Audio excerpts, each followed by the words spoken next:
and let me present my screen.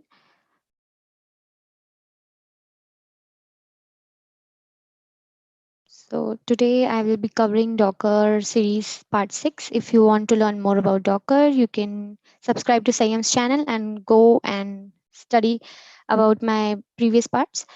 So today this is the guest created by me. I will be going through, and last time there was a request from everyone to give Docker security demo. So this time I will be giving the demo, and in part 5 I have explained all the best practices security which Docker security covers, and today I will be giving a demo on it. So I hope you can see my screen, and I will be using Ubuntu Playground of Katagoda. So you can use play with Docker as well, but I'm using Ubuntu Playground.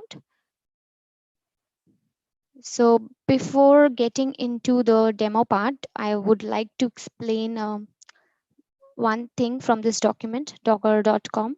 And before moving on to run these commands over here, that is Docker content trust and Docker pulling of the images. So before that, I would like to tell you what does Docker content trust means.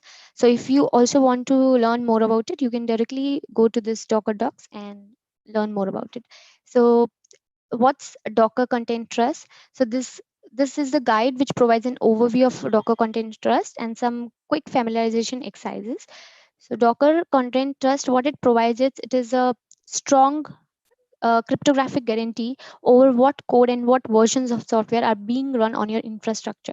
So it provides the authenticity of your devices, of your images, and so that you can run a proper code without any malicious code, meaning, and so that your images are free with the errors. So you can always use this Docker content trust. So Docker Content Trust integrates the update framework. If you want to learn more about this, so you can just click on this link and learn more about it. And what is the motivation behind Docker Content Trust? Is it is image provenance is critical for production. Obviously, if you are running your images in a production environment, then it should be free from all the malicious codes or the wrong codes, and it should be secure so that nobody can so that you are not pulling the wrong images.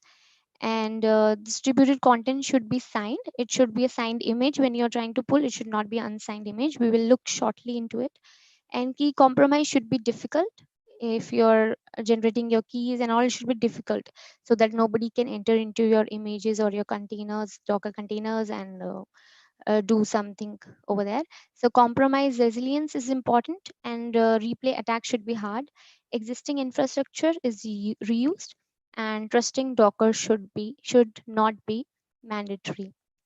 So I'm moving back to my guests. So Sayam can share my guest link with every one of you, and you can just do along with me all these. You can just run all these commands along with me. If you have any doubt, you can just paste on the YouTube channel, and Sayam is there to help you out. I will also help. I can also help after my session. So what we are going to do is now the first command is we are exporting to Docker content trust. That is one. So we are going onto the Docker this Ubuntu playground, and let me just increase the size of the terminal for you so that it's easy for you to see. So I hope it is big enough now. So we are doing the content trust equals to 1. And now this is the command. Now moving on to the another command. So now what we have done is we have set the Docker content trust to 1, and now we will try to pull Nginx image from this command, Docker pull. So let's go and run this.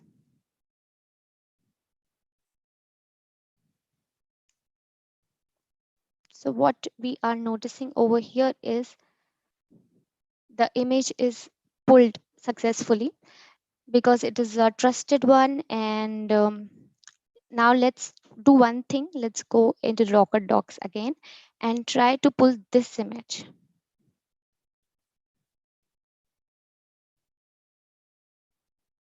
So let me clear the screen, and And so in my last part, I have explained all about the Docker securities and what you should follow, what not. So today I am going just showing you demo on that.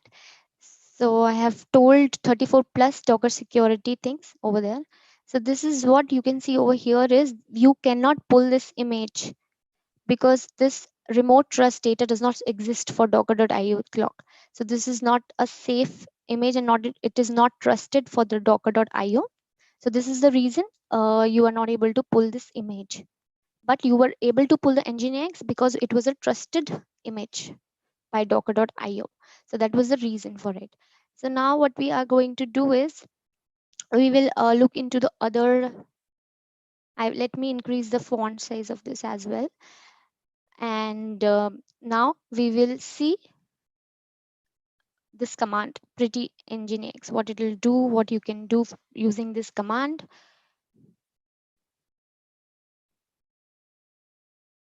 So let's see. So it will take a little time.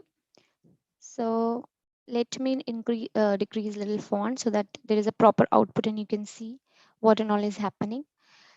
So if you go here, it will show the output of the images that are present on the server. So you can just see, have a look over here, what is happening. So you can use this command and you can have a look on the image. And this is what we are going to note from here is administrative keys for nginx. So these are the keys. So this is the main part of this command. So if you need your root key or repository key, so you can always run this command and note down this part from here. So let's exit out of this and I will increase the font again. Okay, moving on to the next part, what we are going to do is we will be seeing next Dockerbench CIS benchmarking. So this is a very nice tool which shows all the best practices for your running Docker containers in production environment. And this is very nice tool. If you want to learn more about it, I will be sharing the link for this. So you can just go to this GitHub and this is really very nice GitHub repository and you can learn more about the Dockerbench for security. So as mentioned here, you can just see this kind of output comes when we run this tool. We will be running this shortly. So the Dockerbench for security is a script that checks for dozens of common best practices around deploying Docker containers in production, as I mentioned earlier. So you can use this tool for running your containers, Docker containers in production environment. This is really very nice tool, and it shows that what are the warnings, what are the informations present on your servers, the images which are present on your servers. So it just scans around and just give you the best output. And the tests are all automated and inspired by, so you can just go through this link. And running Dockerbench for security, so we packed Dockerbench as a small container for your convenience. Note that this container is being run with a lot of privilege, sharing the host file systems PID, and just you can go through this and you can try running this command. So for now I will take from here. So before doing that, what we'll do is we will set back the Docker content trust to 0, because then we will not be able to run this command. So we need to do this. So let's go ahead, paste it. So now let's run the benchmark command. So this is a long, pretty long command. So you can just go here and let's run this command and let's see what will happen. So let's go here and run. So why we have set it to 0, so that it can pull the images which are present on your server. So let's go ahead and run this.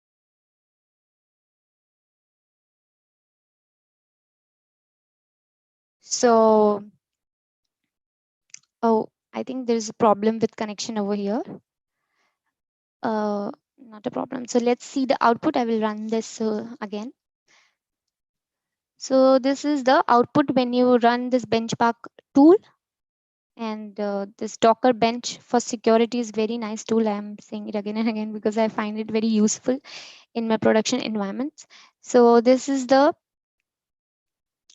information that it is providing and warning that ensure a separate partition for the containers has been created.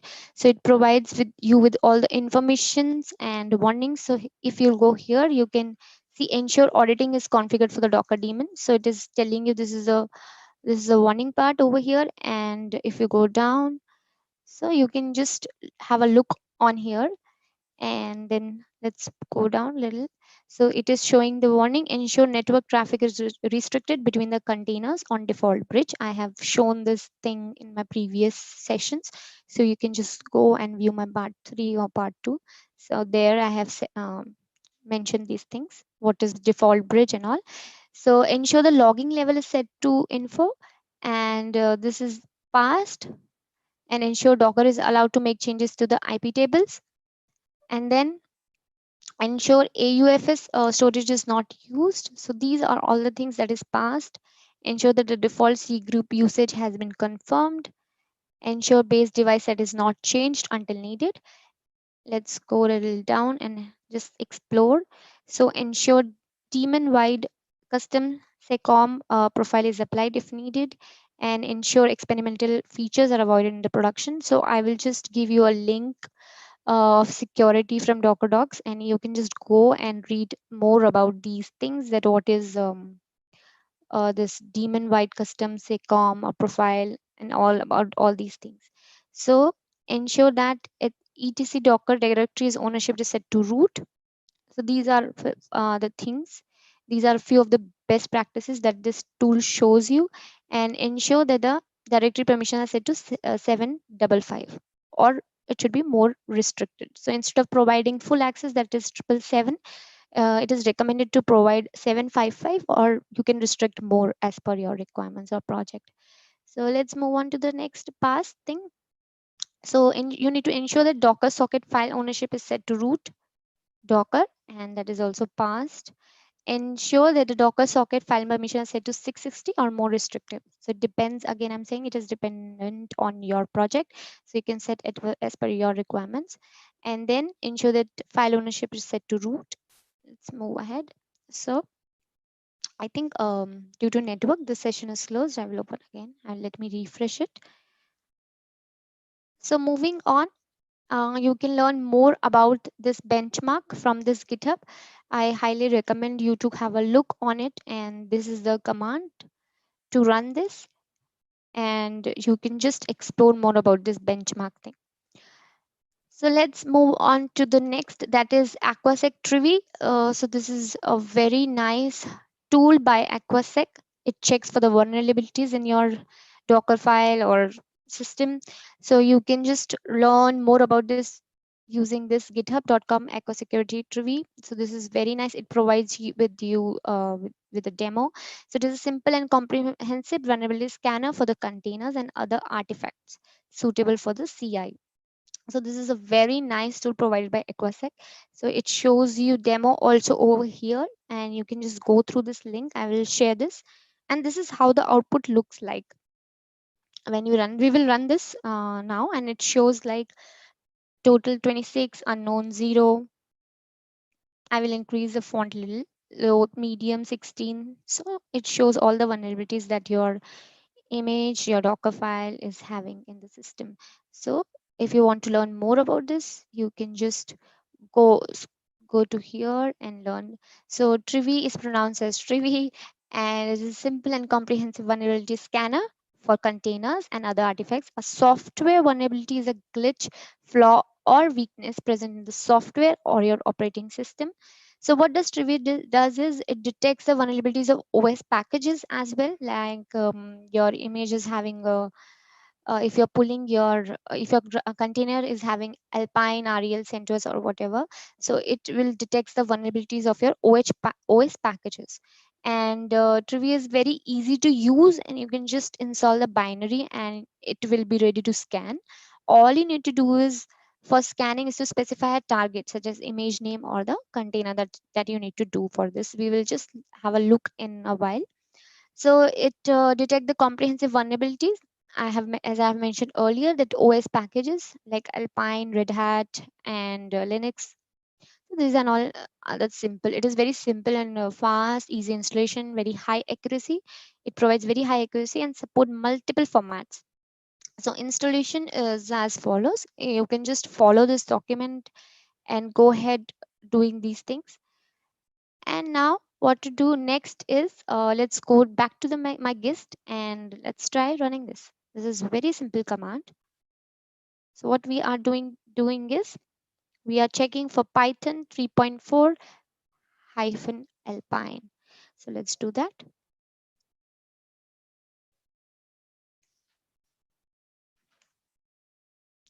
So it is pulling it. I will reduce font little after this command is executed so that you can just have okay, it's looking good. So these, if you see over here, is this is full package and it is showing the vulnerability in each of the. So let me reduce little font so that it is little clear. So this is how it looks. It is very easy to install and it will tell you about this Python 3.4 Alpine, and these are the libraries, bzip, and these are the issued vulnerability IDs associated with this library. So this is very clear over here. I think it is very simple to understand, and I just like this tool a lot. So it states you the ID as well, so you can just see what was there, what was the bugs, what was the issues, and with this version, and you can just play around with this tool and you can just see pulling the other images. So for now what I have done is I have pulled this Python image, so I just recommend you to go through and check for other images, and you can just check for the IDs and for which library the issue was raised, and you can see the version is also provided by this Trivy tool. So now let's move on to the next part. So we have installed Trivy, we have seen the Aquasec Trivy. You want to learn more about it, please go to this GitHub link. And now I will just tell you, if you want to install download a Docker file safely onto your system, what and all you need to do. So you can always add these commands. I will share gist also with you, and these are the node versions, and SHA is 3, so this is 4th, and it is 5th one. So this is how you need to store in your Docker file these commands, and after that what you need to do is you can safely pull your so let's create one Docker file and let's try doing that. So I will just copy from here and let's try to pull. So I have explained over here also that what it does is, so let me clear the screen and let's paste here. Oh, sorry. Let's create an image. Sorry, file. So let's do Docker file and just insert.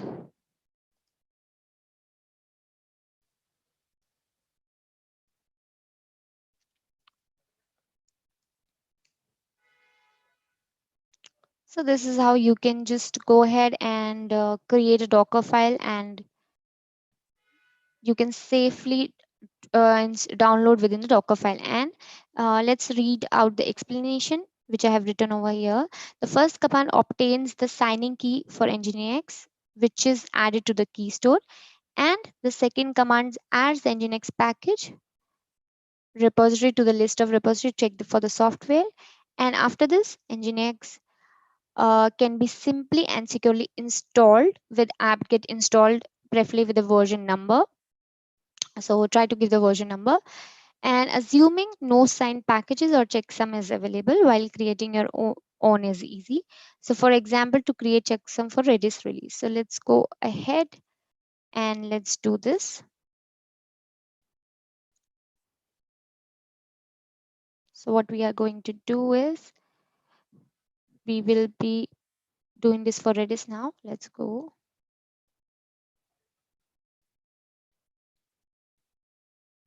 Okay, sorry.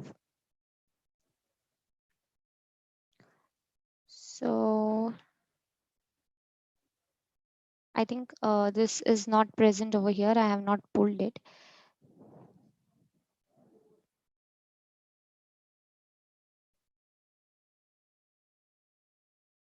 Okay.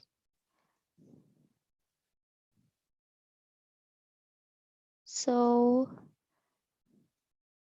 let me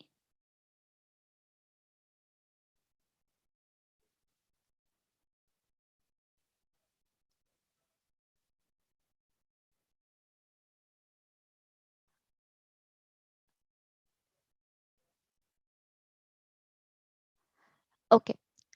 So now let's go ahead and run the further commands.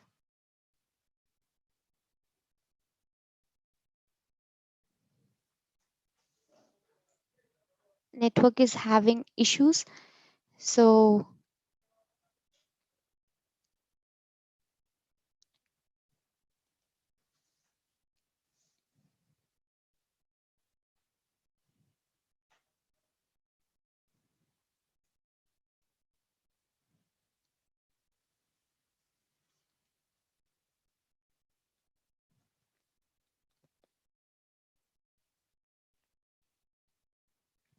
so let me try to paste this in a notepad. I think it's not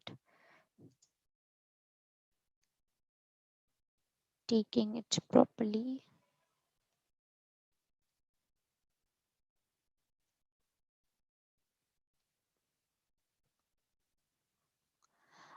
Okay. Two commands I have copied. So that is the reason.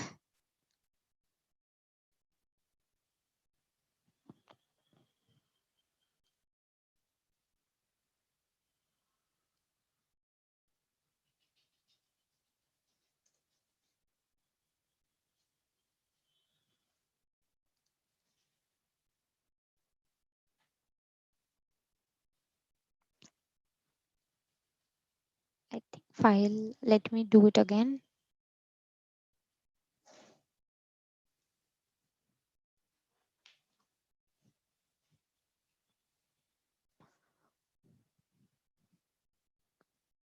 Okay. So that one was coming over there. And now let's run that for the command.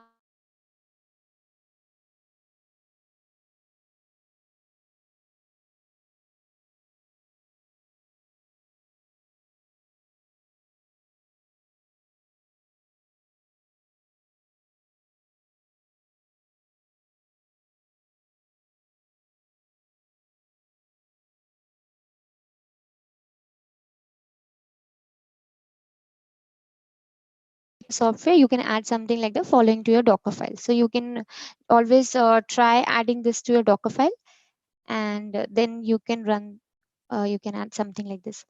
So these are few of the security tips mentioned over here. Like you never run Docker as root, and try if you want to run Docker as a not non-root user. So what you can do is you can run this command, run group and hyphen r user group and user add hyphen r hyphen g. So this is the command. And if you want to run as a non-privileged user, you can just go and do run this command, run this. You can use the following thing, and so this is the image of Redis, and you can just go to the GitHub and check for this gosu Redis over there. So for the images present in the GitHub, you can just go and check for the Redis, and if you open the Redis image, you will see that it will be written that gosu Redis is there. So now it gives all the permissions to the Redis user, and then exit and replace the current shell with Redis and PID1. So now I will tell you how to do volume read only and limiting restart, limiting CPU, and limiting memory, limiting the capabilities. So what we can do is we can run the following commands if you want to do such things in your Docker. So you can just go Docker read only Debian, and you can just visit my gist and try running these few commands over there. And if you want to run this, you can just set the load to 2048. So this is the command. We can just go and try executing this command. Okay, over network.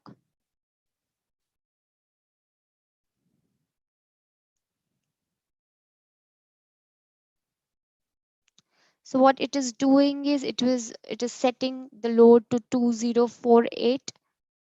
So this is how it is happening. It has first pulled the image amount slash stress and then this thing. So CPU will be, this will be the stress. And now let's try running this command for the memory swap. So this is the full command. Okay, I should clear the screen and then I should. Okay, but in this Ubuntu playground, I don't think we can. Okay, it's doing. Okay, fine, yeah. So successful, it was successful. So this is how you can set. This is one of the best practices before running into your production environment. And this is how you can limit your memory, your CPU and capabilities. So now let's have a look to how to uh, change the ownership. And you can just try running this. And now let's try to run this Docker file with a non-root user. And let me clear the screen first. If you have any doubt, you can reach out to my Twitter handler, I_Saloni92. Today network is not with me, so I'm trying my best. Yeah, so from CentOS you can do, and what it is doing is it is adding a new user Sam with the user ID 887, and we are adding the user 887 Sam over here, and we are changing it to non-privileged. So this is how you can do. And now let's try building this Docker file. Okay, it is showing invalid reference format because this C should be in lowercase. So let's go ahead and put this in the lowercase. And now let's try building it. So now it will be successful, and the user will be. So let's it is pulling. It will take a little time. So till then, let's copy the next command from gist and keep it. So yeah, almost done. So it is adding 8877 SAM, and it is successfully built. So let's clear the screen.